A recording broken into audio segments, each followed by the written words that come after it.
Welcome to our news analysis for April 21st, 2024. Great to be here. Today, we're diving deep into some really significant stories coming out of India. We've got a range of sources, and our goal, as always, is to unpack what's happening, connect some dots, and figure out what really matters. Cutting through the noise, basically. Exactly. Think of it as your briefing. So let's start with something quite alarming, these cloud bursts in Jammu and Kashmir. They really tell a story about disaster preparedness, don't they? They certainly do. The news from the Ramban district is worrying. 5 people feared lost. It immediately shines a light on the vulnerabilities in those Himalayan areas. And for many people, terms like cloudburst and flash flood, they might seem, pretty similar. Right, but there's a specific definition. A cloudburst technically is very intense rain. We're talking more than 100 millimeters an hour, usually in a small area. And that kind of downpour, especially in the mountains, can trigger flash floods almost instantly. That's the rapid flooding of low-lying areas. And often landslides too, unfortunately. That heavy rain loosens the earth. We're also hearing the IMD, the India Meteorological Department, is forecasting more bad weather through Tuesday. Yes, until April 22nd. And it's interesting why these happen more in places like the Himalayas or the Western Ghats, or graphic lifting is a big factor. Explain that a bit. Well, basically, moist air gets pushed upwards by the mountains. As it rises, it cools down very quickly, especially during thunderstorms. Leading to sudden heavy condensation and that intense localized rain. Exactly. That's the cloudburst mechanism, often. It really underlines how disaster-prone these states are. J&K, Uttarakhand, Himachal Pradesh. Absolutely. Known disaster-prone zones. So what about the systems for monitoring and responding? What do we have in place? Well, there are systems. The IMD obviously tracks cloud formations and issues warnings. NDMA, the National Disaster Management Authority, sets guidelines for mitigation. And ISRO. ISRO uses satellites, mainly for post-disaster assessment, looking at the damage. Plus, there are initiatives like Nowcast for faster, more local alerts. And the NDRF for rescues, of course. Right, the National Disaster Response Force and various disaster risk reduction programs are also relevant. But the sources also point out some pretty big challenges, despite these frameworks. Definitely. The Himalayan ecology itself is just very fragile. Then you add unregulated construction, it makes things worse. And getting warnings out to remote areas, that sounds tough. It's a major challenge. Poor early warning reach in those isolated spots, plus the difficult terrain makes rescue operations incredibly hard. And the impact. Infrastructure loss, project delays. Huge strain on state resources. It sets development back. So, on the governance side, what's the response mechanism? You have the State Disaster Management Authority, the SDMA, coordinating with NDRF and local police. But community preparedness, that's still quite underdeveloped in many places. What's the way forward, then, according to the analysis? Strengthening the IMD is key, especially with more local, mountain-specific weather stations. Investing in resilient infrastructure roads, buildings that can withstand this stuff. Climate-resilient urban planning, too, I imagine. Crucial, especially in hill towns. And enforcing land use rules, stopping risky construction. Plus, disaster preparedness education, right from school level. It all points to this urgent need for climate adaptation and just, smarter planning in these vulnerable zones. Absolutely critical. Okay, let's shift gears now. A major statement from Tamil Nadu's Chief Minister, M.K. Stalin, on federal autonomy. Sounds quite significant. It is. It's a strong call, really, for states to reclaim rights guaranteed by the Constitution. He's voicing concerns about what he sees as an erosion of that federal balance. What specific concerns did he raise? Things like centrally sponsored schemes having too many conditions attached, governors potentially interfering in state government functions, and delays in getting funds, including GST compensation. He called for non-BJP states to unite on this. Yes, to defend what he termed constitutional federal values. Maybe we should quickly define some terms here for clarity. Federalism itself. Sure. Federalism is just that division of power between a central government and regional state governments laid out in the Constitution. And cooperative federalism. That's the ideal, where both levels work together harmoniously. Constitutional autonomy refers to the specific powers the states are guaranteed. Then there are the lists: union, state, concurrent. Right, from the 7th schedule, they define who can legislate on which subjects. And centripetal tendencies, that's when the center seems to be pulling more power towards itself, reducing state space. The source mentions specific constitutional articles, too. Yes, Article 1 calls India a union of states. Schedule 7 divides powers, Article 246 details legislative powers, and Article 263 allows for an interstate council for coordination. And institutions like the Finance Commission. Crucial for revenue sharing. Then there's the GST Council for Tax Policy, Zonal Councils for Regional Cooperation, and NET IOG, which is meant to push cooperative federalism. But despite all this, there are clearly ongoing friction points. GST delays, the farm laws issue, the national education policy being called unilateral. And governors holding up bills, like the NEET bill controversy in Tamil Nadu, these are recurring themes. It brings up the whole nature of Indian federalism, doesn't it? Often called quasi-federal. Exactly, with a bias towards a strong center. Ambedkar himself called it unitary in strength but federal in spirit. So what are the main challenges highlighted in the sources? Fiscal centralization is a big one. The center controls more revenue, but states implement many programs. The governor's role is constantly debated, with allegations of misuse. And uniform schemes, maybe not fitting local needs? That's another point. Plus, ongoing interstate disputes, water, boundaries, language, they strain cooperation. And the political angle. Well, there are perceptions sometimes of central agencies being used in opposition-ruled states, and one-nation policies raising autonomy concerns for some. So what's the proposed way forward to strengthen federalism? Strengthening the Interstate Council is often suggested, making it a real forum for dialogue.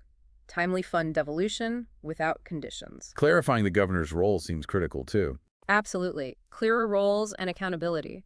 Plus, more collaborative policy platforms, maybe even a rethink of fiscal federalism after GST, Fiscal Federalism 2.0. It's fundamental, isn't it? Federalism is key to managing India's diversity. And decentralization is vital for inclusive governance. It's an ongoing, dynamic process. Definitely.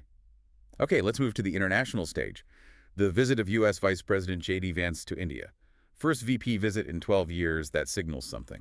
It does suggest a certain level of importance being placed on the relationship right now. High-level meetings are planned. PM Modi, NSA Duval, EAM, Jaishankar. And a policy speech in Jaipur. Yes, specifically on India-U.S. relations, plus some cultural outreach in Agra and Jaipur, so it's a mix of diplomacy and public engagement. Let's touch on some key terms again. Bilateral relations is straightforward. Ties between two nations, yes. A strategic partnership is more formal, aligning on mutual interests like defense or tech. Included. That's the U.S., India, Japan, Australia grouping. Focus on the Indo-Pacific. Geopolitics is about how geography impacts politics, and soft diplomacy. Cultural engagement, right. Building connections beyond formal politics. Exactly. Things like education, cultural exchange. What are the main institutional pillars of the India-U.S. relationship? The 2+2 dialogue is very important, brings together defense and foreign ministers, Quad, as mentioned, and I seat the initiative on critical and emerging technology that's quite recent and focuses on tech cooperation. And recent highlights. What shows the deepening ties? Defense agreements like BECA and COMCASA have been significant. The U.S. is now India's largest trading partner. That's huge. It is. And there's U.S. support for India's renewable energy roles under the Climate Action Dialogue. Plus, they coordinate in many global forums, UN, G20, WTO, and so on. So the strategic significance of this particular visit? It's seen as reaffirming India's central role in the U.S. Indo-Pacific strategy, especially concerning China. It's also a chance to push cooperation further in areas like semiconductors, clean energy, cybersecurity. What issues are likely on the table? Probably India's stance on the Ukraine war, China's actions, maybe some tricky trade issues like digital taxes, and possibly visa policies affecting Indians. And from the U.S. perspective, India's role. A key balancing power against China, a large democratic market, and a vital partner for diversifying supply chains away from over-reliance on one country. So the path forward. How to strengthen the partnership further? Institutionalizing tech cooperation via ICE is a big one, pushing for progress on trade deals, leveraging the Indian diaspora in the U.S. And cooperation on specific sectors. Yes, clean tech, AI, cybersecurity, defense innovation. Also, potentially working together on reforming multilateral institutions, like supporting India's bid for a permanent UN Security Council seat. It really signals India's key position in U.S. foreign policy in this changing world order. Absolutely. A central partnership in a multipolar, tech-driven era. Okay, shifting back home now to some quite disturbing news from Murshidabad in West Bengal. Reports of violence and the NCW's findings. Yes, very concerning reports of clashes and mob attacks. The fact that 89 people were arrested indicates the scale. And the National Commission for Women's report highlights the impact on women specifically. That's right. They found women suffered significantly displacement, trauma, and alleged abuse. The NCW plans to submit a report to the Home and Women's Ministries. It sparked debate about the underlying causes, political or communal, and state accountability. Understandably so, it raises serious questions about law and order. Can you remind us about the NCW's role? The National Commission for Women is a statutory body set up in '92. Its job is to safeguard women's rights, investigate violations, recommend action, inspect facilities where women are held, and importantly, it can take up cases on its own suo motu. What legal provisions are relevant in such situations? Section 144 of the CRPC allows restrictions during crises. Article 15.3 of the Constitution permits special provisions for women. The Domestic Violence Act might be relevant in some cases, and IPC sections on assault, harassment, unlawful assembly, etc. The source notes this isn't isolated, unfortunately.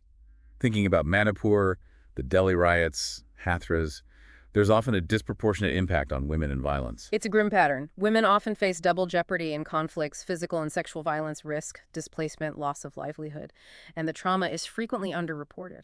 What about governance and policing gaps identified in the source?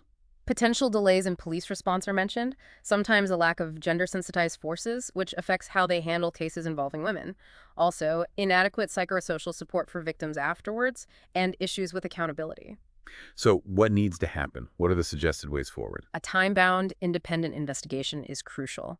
Using resources like the Nirpaya Fund for survivor support, legal aid, rehab. Community police. Yes, with gender-sensitive protocols. Institutionalizing counseling services, and crucially, enhancing the accountability of local administration to prevent and respond effectively. The bottom line is women's safety in conflict zones is a constitutional and humanitarian imperative. Absolutely non-negotiable. Now, another deeply unsettling story, the alleged murder of former Karnataka DGP Om Prakash in Bengaluru. Yes, a truly shocking case. A former Director General of Police found murdered, and his wife Pallavi detained as the main suspect. The details reported an alleged video confession, a call claiming she killed the monster, multiple stab wounds. It's harrowing. Extremely. And then there are these prior allegations surfacing from her social media claims of domestic abuse, poisoning, mental torture over time. It adds layers of complexity and tragedy.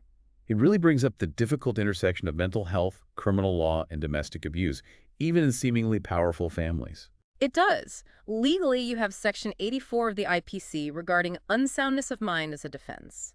The Mental Health Care Act 2017 protects the rights of the mentally ill and largely decriminalized suicide attempts. Which previously fell under Section 309 of the IPC. Right. And then you have the standard IPC sections for murder, 302, and potentially cruelty, 498A, plus the Criminal Procedure Code for investigation and the Evidence Act for what's admissible in court. The social complexity is huge here. High-profile individuals, claims of mental health struggles, allegations of long-term abuse. It challenges assumptions about domestic violence only happening in certain circles. It raises questions about access to support, even for the elite, and how mental illness might be viewed in a legal defense versus the reality of suffering. And the governance angle, ensuring an unbiased probe when a former top cop is involved. Exactly. Maintaining public trust in the investigation is vital. Plus, Pallavi's specific allegations about misuse of power add a women's rights dimension, too. What are the suggestions for moving forward in such a case? An independent judicial probe is often called for in high-profile, sensitive cases like this. Strengthening mental health support specifically for families of public servants who face unique pressures. Counseling for disputes within the bureaucracy. Possibly. Broader community awareness on mental health and abuse is always needed. Some suggest fast-track courts for high-profile domestic violence cases. It's a sobering reflection on hidden abuse and the need to destigmatize mental health support. Absolutely. A very tragic situation highlighting multiple systemic issues. Let's try to pivot to something potentially more positive, the Cheetah Translocation Project. Yeah. News of cheetahs being moved to a new sanctuary. Yes, a step forward in the reintroduction effort. 2 cheetahs were moved from Kuno National Park to Gandhi Sagar Sanctuary, both in Madhya Pradesh. This is the first inter-sanctuary transfer under Project Cheetah. That's right. It was done partly because of challenges facing Kuno survival issues, maybe territorial limits. It shows commitment to the goal of bringing cheetahs back after they went extinct in India in 1952. Just remind us, what's the main goal of Project Cheetah? It launched in 2022, bringing cheetahs from Namibia and South Africa. The aim is to establish a viable, self-sustaining population and help restore grassland biodiversity. Kuno was the first site. And Gandhi Sagar is the new one. What's being done there? It's being developed as a second home. They've reportedly boosted the prey base, put up fencing, set up monitoring systems, all under the Wildlife Protection Act and Biodiversity Act. Why are cheetahs ecologically important? As a top predator, they help balance the ecosystem, controlling herbivore populations, which impacts vegetation. Plus, they're charismatic, good for tourism and conservation awareness. But the project has faced challenges, right? Mortality rates. Yes, there has been concerning mortality among the imported cheetahs. Reasons could be stress, adaptation difficulties, maybe disease, territorial limits in Kuno, possibly competition with leopards, availability of prey.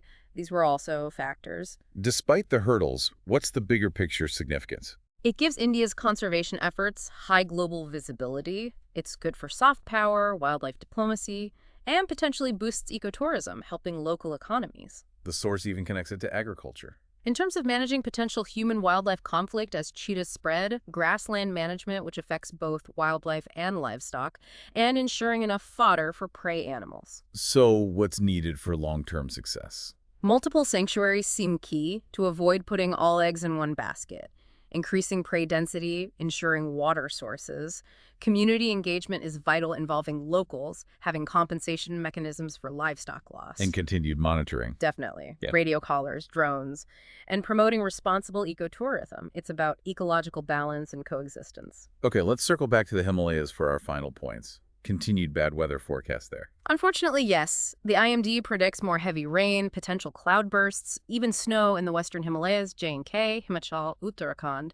This follows the recent incidents. An orange alert is active. Yes, meaning be prepared. Rescue teams are on standby. It just highlights the climate volatility in these fragile mountain zones. We talked about the IMD, but just briefly, the alert system. Green is normal, yellow means watch, orange means be prepared, red means take action. It's a standard way to communicate risk levels. And the Himalayas' inherent risks. Yeah. Landslides, cloudbursts, GLOFs. Glacial lake outburst floods, yes. Plus high seismicity, fragile slopes, often worsened by unregulated urban growth. And climate change is amplifying this. The scientific consensus is clear. IPCC reports confirm increased frequency of extreme rainfall, changing snow patterns. And human pressure tourism, roads, hydro projects adds to the stress. What about institutional preparedness gaps? Lack of decentralized, highly localized early warning systems is a big one. Need for more real-time, micro-level data. Better coordination between all the different agencies involved. What are the specific recommendations then? Expand localized forecasting, maybe using AI and big data. More weather stations on the ground. Involve local communities, even panchayats, in spreading alerts.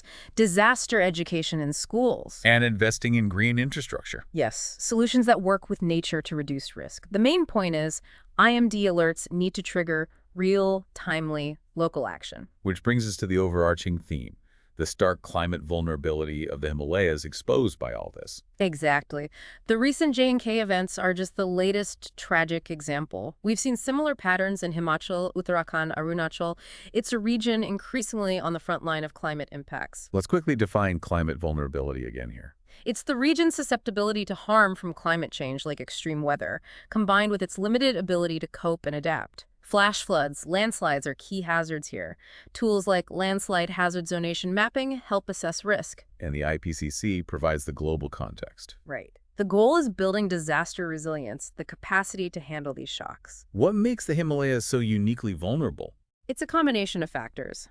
Naturally fragile geology, young mountains, seismic activity, then add human factors.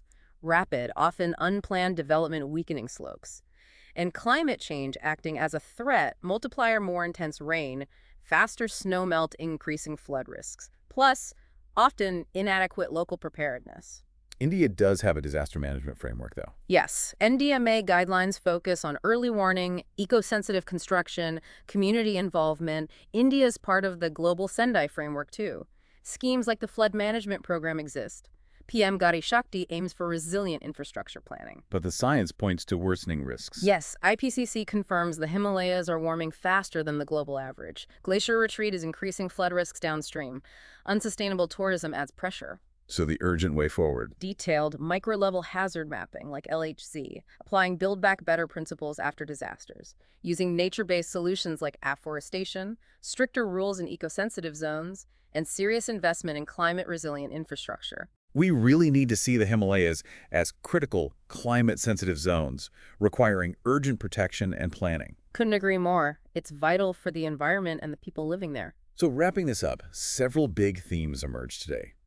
The stark climate vulnerability of the Himalayas is undeniable, demanding urgent action on multiple fronts: forecasting, infrastructure, community readiness. Then there's the ongoing federalism debate, that constant push and pull between the center and states, which is fundamental to how India works. We also saw India's rising global profile reflected in the strengthening ties with the U.S., a key relationship in today's geopolitics. And closer to home, the violence in Murshidabad and the tragic DGP case are sobering reminders of deep social challenges, gender violence, mental health struggles that affect all parts of society. And finally, a glimmer of hope, perhaps, with the Cheetah Project, showing a commitment to conservation, even with the hurdles involved. And what's really fascinating is how these threads connect, isn't it? Like how climate disasters might strain state finances, potentially affecting their clout in federal matters. Or how the U.S. partnership could bring tech for disaster management. Exactly. Or how the focus on women's safety in conflict zones relates to understanding domestic trauma, and how conservation success relies on good governance and community buy-in themes relevant everywhere. So for you, the listener, being truly informed isn't just about knowing headlines. It's about grasping these complexities, these connections, understanding the challenges and opportunities ahead for India. We hope this deep dive offered some clarity and maybe sparked some further thought. And here's something to mull over. In our world facing such intense environmental and social pressures, how can we as individuals and communities become more active in building resilience and working towards a fairer, more sustainable future?